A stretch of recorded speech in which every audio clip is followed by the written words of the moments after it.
Hello and welcome to the finale episode of season 5 of Raw Chatter. I'm your host speaking, Vicky Midwood, the Human Health Optimizer. And for those of you who may just be tuning in for the very first time, do not panic. There are loads and loads of episodes for you to listen back to. This is the end of season 5. And I just want to kind of do a bit of a wrap up of what this season kind of has uncovered. And maybe that you've recognized as well, because every story, everything that I've been sharing about, particularly this season, has kind of covered the same sort of things. We are saying that we want one thing, i.e., we want great health, we want peace, we want connection, we want to feel fulfilled in our lives. But we keep on choosing pressure, perfection, and coping, and we wonder why we are so tired. I just feel, and I don't know if you're feeling this too, but just everywhere you turn, particularly at the moment, there's just this air. In the UK, I'm feeling it. I don't know if it's global. I don't think that's a fair thing to say, but there's definitely an air of exhaustion or just kind of almost chronic fatigue going on. And I really do think it's because of this stuff that we just are not talking enough about.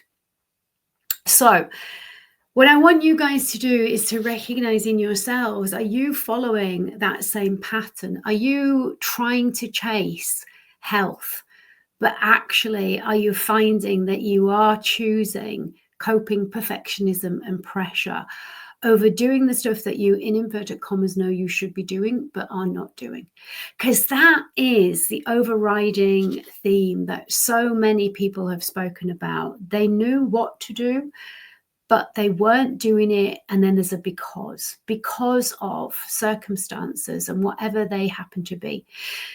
And sometimes, and in a lot of the cases of the guests who have been on, those circumstances have had to get really dire for them to actually start to make the changes that have helped them to turn their lives around.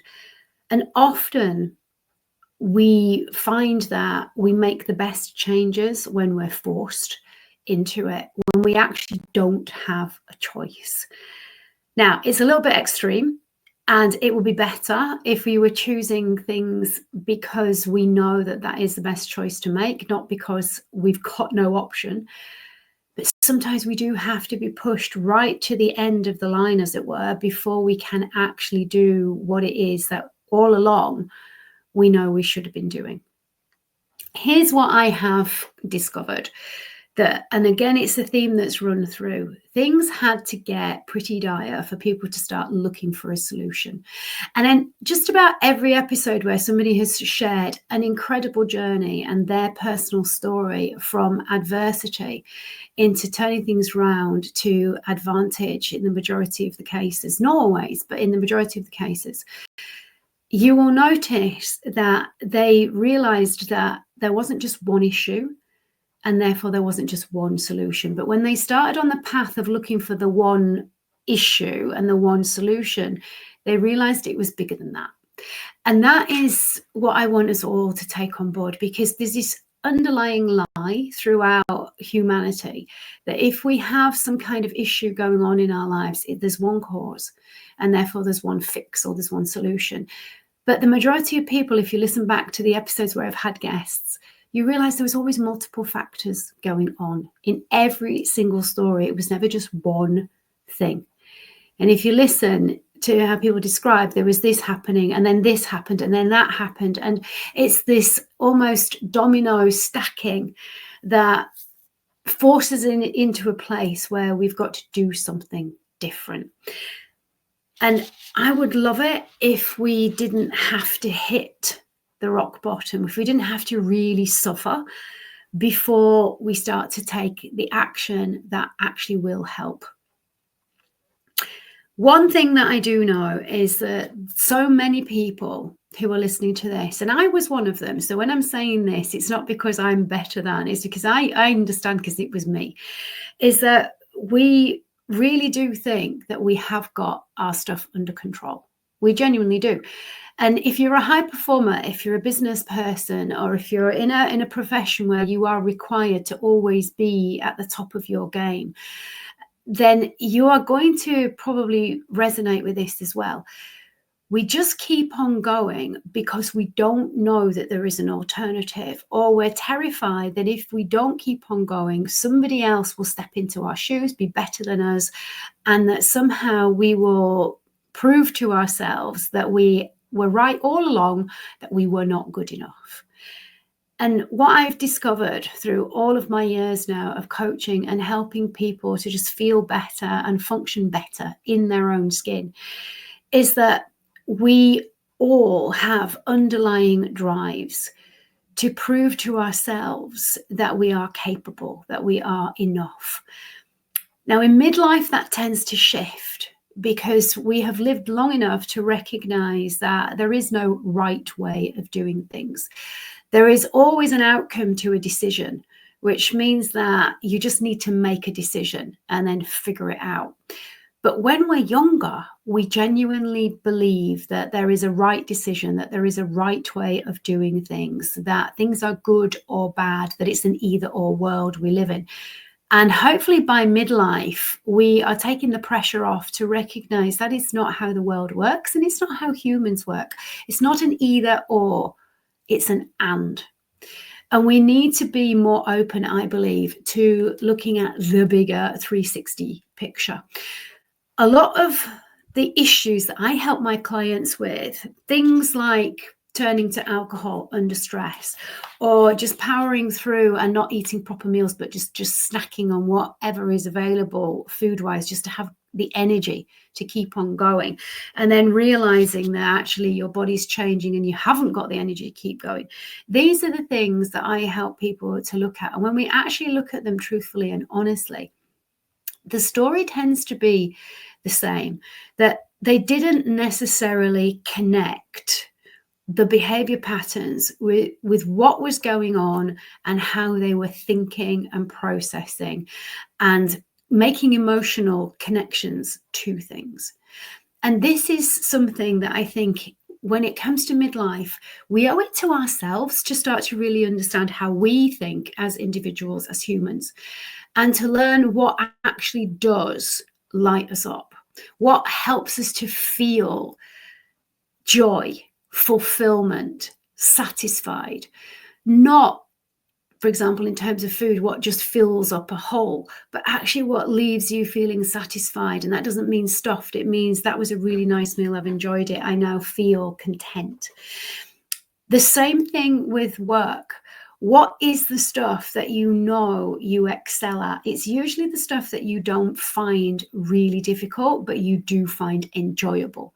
It's usually the stuff that if somebody else had to do it, they would look at you and go, oh my God, I don't know how you do this. But to you, it just seems very straightforward and very obvious. That is the kind of stuff that we want to be doing more of. And when we're not able to do that because work rules or demand on your performance says that you have to be doing X, Y, and Z, it's very, very difficult to then be clear in your own head what actually is the stuff that I am really good at, what actually is the stuff that lights me up. And we don't always know unless we give ourselves space. And this is where getting into the stories of people, again, there's a common thread, if you'll notice, with the guests that I've spoken to, and also on some of the episodes that I've done solo, where I've talked about just what is stopping us from doing what we say we're going to do. What is stopping us from changing our behavior patterns, our thinking patterns? What is stopping us from letting go of the very things that are limiting us? It's usually because we don't give ourselves permission to take a proper break. And this is something that I think more and more now, if you look over on all the social media channels and even on TV now, and any kind of adverts and anything that you see anywhere really to do with breaks and holidays away, you will see there's a lot of retreats are coming up. And why is that? Well, because there's starting to be the demand for people to recognize actually we need a place to take a break, to actually spend the time to do the reflection, to ask ourselves some questions about what is really going on with us and what do we actually really want to be doing moving forward. Now, this is where you have to start being honest. And things like retreats are an incredible space to be able to do that, as long as you're with a group of like-minded people and you feel able to share what is going on. And we know that community is so important. Feeling a part of something is important, but also having your private space for yourself is equally as important, and getting some kind of pattern of allowing yourself to do these things. Now, I'm using language here purposefully. I'm using words like giving yourself permission, allowing, peace, space, pausing. Because this is the stuff that starts to allow you to get honest with yourself. And that means letting go of the harsh inner critic style judgment, that inner bully that tells you you're pathetic to think like that, or what the heck is the matter with you? Other people are doing it. Crack on, carry on. Don't be such a wet lettuce, or don't be so weak. All of those kinds of words that may come up in our heads. These are the things that keep us addicted to pressure, to pushing through, and to coping. And these are the things that are creating an epidemic of illness. Now, I shared on my previous podcast episode, the last one I did, episode 39, about some of the myths that we have around health, and that we keep on separating mental and physical health, and they're not separate. There's an incredible book that I think I've quoted, written by a guy called Richard Mote, which was shared to me by one of my health coaches, who in turn shared it from her health coach. And Richard Mote spent an incredible amount of time looking at just what is going on in somebody's life when they have physical symptoms, i.e. what's going on emotionally and mentally, what is actually happening. And it's scarily true. So when you look up something like, for example, hip pain, right, it will tell you that there is some resistance to moving forward. That's just an example. Back pain is another one, feeling like you have the weight of burden on you. And when you see the way that it's described, and then the physical issue that is going on, you cannot help but see the connection is actually there when you look at what is going on in your own personal life. And this is why you cannot separate the mental and the physical, because unless we stop and pause and actually have a look at these things and give ourselves the time to even look up that very thing, when we're going to stay in the dark about what is going on. And that means that we're not going to be able to connect our physical issues with what is going on emotionally, with what is going on actually practically in our world. And if we want to live a life where we do feel fulfilled, where we do feel content, then it's important to recognize it's not all going to be happy, clappy and fantastic all of the time, because we have to learn. We have to learn lessons, and it's in the learning that we grow. It's in the learning that we build resilience. And resilience is not just bouncing back from something and just going, okay, that happened, let me crack on. That's not what being resilient is. Being resilient is recognizing that you can handle things in a different way. Being resilient is recognizing that actually the more you get things wrong, the stronger you're going to be mentally and emotionally, and the closer you're going to be to finding out the better way of doing things for you. Again, very conscious choice of words, not the best way, the better way for you. And it comes back to letting go of this black and white, either or. There's a right way, there's a wrong way. You should, you must, you ought to, you have to. That's the kind of language that keeps us under pressure, that keeps us striving for perfect, when actually what we should be doing is looking at, okay, who am I and who do I want to be in my future? Because the future version of you is very dependent on what you are doing right now today. And if you don't want the future version of you to be exactly the same as this current one, then you have got to start giving yourself permission to get honest, to give yourself space, to ask yourself some reflective questions about, who do I want to be? In 10 years' time, who am I? What am I doing work-wise? What am I doing in my social life? What have I accomplished that has brought me joy, fulfillment, contentment? Notice I am not saying happiness. Again, I'm choosing my words consciously and on purpose, because words matter. Words have energy, and our associations with certain words, our perceptions, our interpretations of their meaning is individual. We don't all look at the same words and feel the same things and have the same interpretation of what it means. We just don't.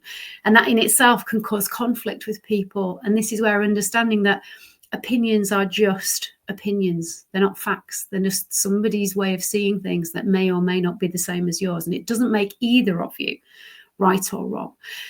But this is communication. And this is one thing that I think has come across quite clearly on a lot of the episodes that I've shared as a solo, is that communication skills are something that all of us as humans need to work on. I would love if clear communication skills were taught in school. But the issue is we don't have teachers who have clear communication skills. And we've also got to recognize that there is human bias. So the way that we were brought up, the language that we were listening to, that was going in between the ages of 0 and 7, this is the stuff that will have created our perception of what certain words actually mean, and our interpretation of where they fit and how they fit around us. But also what we think is great communication may not be great. And the cue, or the clue, if you like, is if you think you are communicating clearly, but the outcome is not what you expected, then you have to look at yourself. What is my part of it? I thought I made myself clear, but actually, did you to the other person? And for a lot of people, they didn't. And they certainly didn't clarify that the other people fully understood, or the other person fully understood. And this is, again, just, it seems a bog basic skill. And so many people that I work with tell me that they are really good at communication. And the honest truth is they are not. Communication is not just speaking words. Communication is checking in that the people you are communicating with actually understand what you are saying. And if you are giving instructions, exactly what you want them to do, why you're asking them to do it that certain way, and what the outcome is. Because when people have absolute clarity on things, then there's less likely to be conflicts, misunderstandings. And often that is what causes a lot of pressure. A lot of the time when I speak to people who have issues with gambling, or with online shopping, or with taking drugs, whether it's recreational or prescription drugs for pain that they've become addicted to, oftentimes when we really dig deep to what is going on, it comes down to really poor communication. People are not saying what they think and feel. People do not ask for what they would like the other person to either not do or to start doing, because they just don't have the skills. And this is one of the things that can help us to really take back our energy, that can help us to not feel the need or the desire to turn to other things. Why? Because we know that the way that we're coming across is being understood, and we're likely to get the outcomes and the results that we want, which means that we're more likely to feel more relaxed, more confident, and more calm.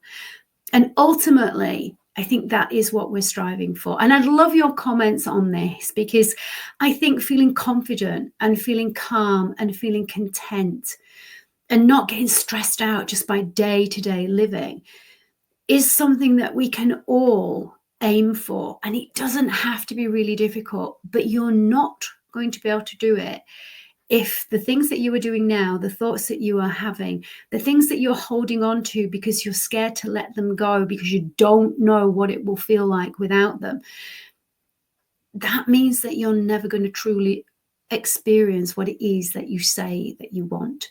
And true health and wellness comes from feeling fully connected to who you are as a human, letting go of the judgment, recognizing that you have to have bad days and you will always learn from them, that life is not in a linear line and it's not all going to go plain sailing, that you are not in control of it, but you are in control of how you respond and how you react. And that you can make choices that will help your body and your brain to feel and function optimally.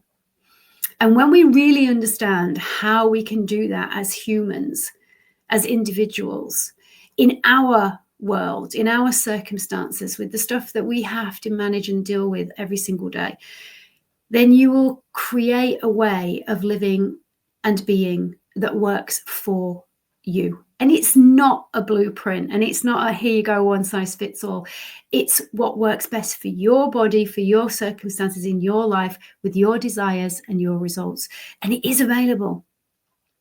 And so what I want to leave you with is a couple of things. I'd like you to subscribe if you haven't already, so you don't miss when the season 6 comes out.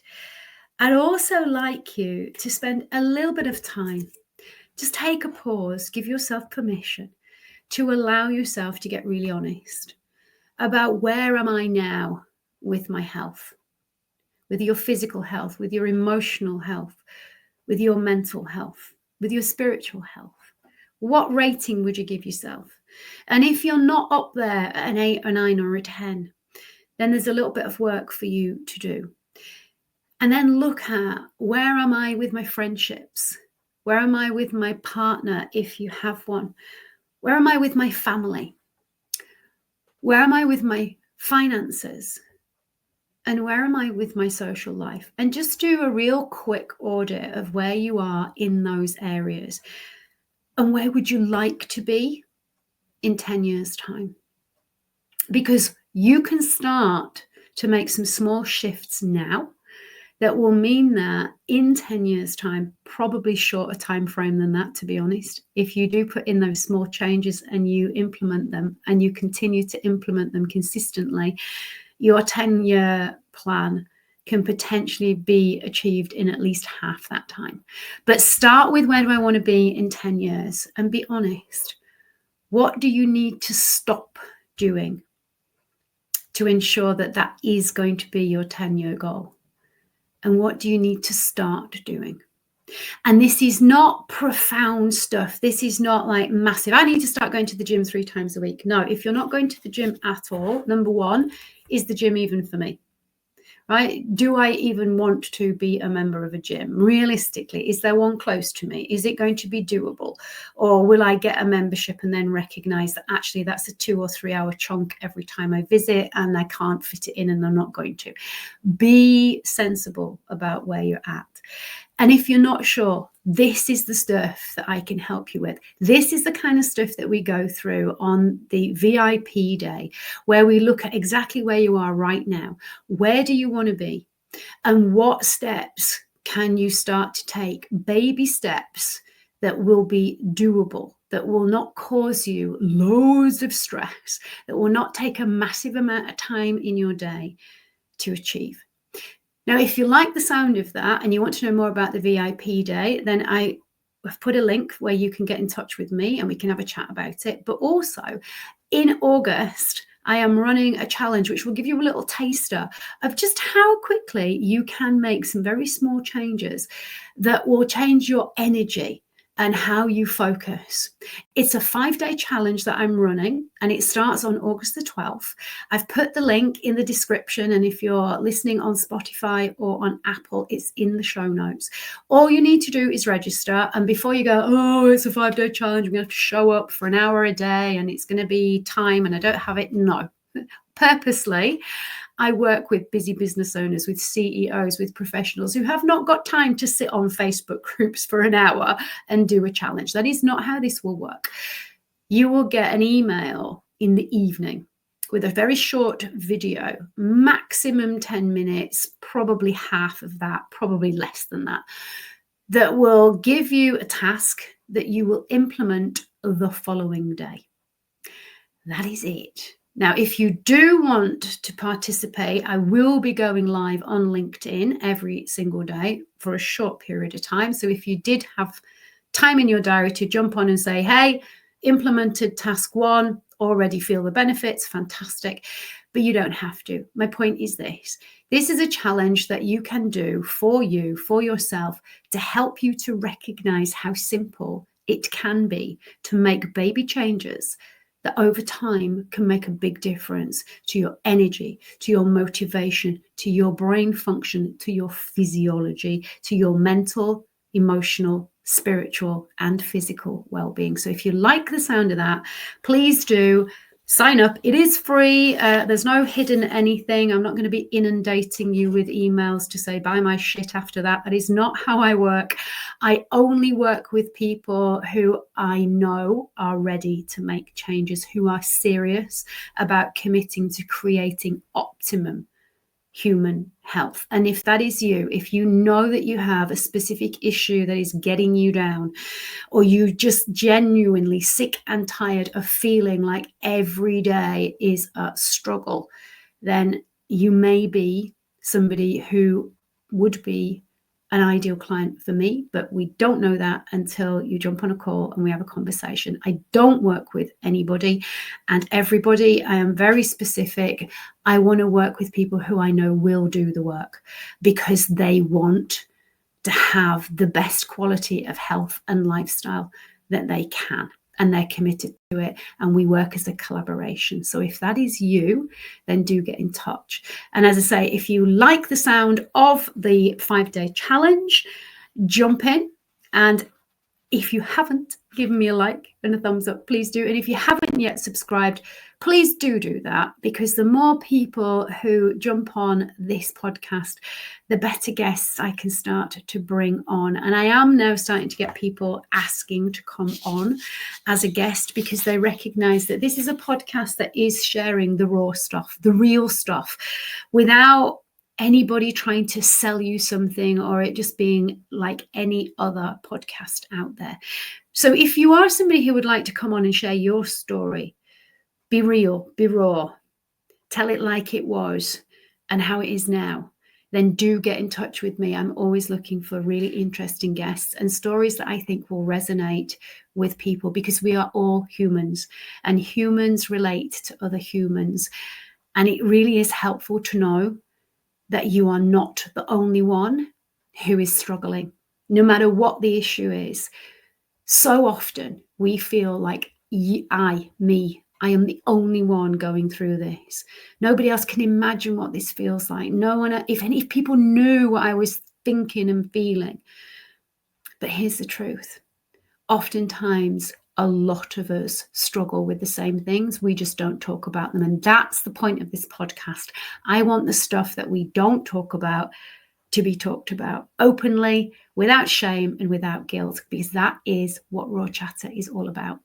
So thank you once again. If you have been watching me for a while, thank you. I do appreciate your loyalty. Do start making comments, because the more comments we get, the more interaction we can start to create a bit of a Raw Chatter community. That would be awesome. And I wish you, as always, the very, very best. Remember this, we only have one life as far as we know, and one body. So please look after it, because it is looking after you. Until next season, take care of yourselves. Bye-bye.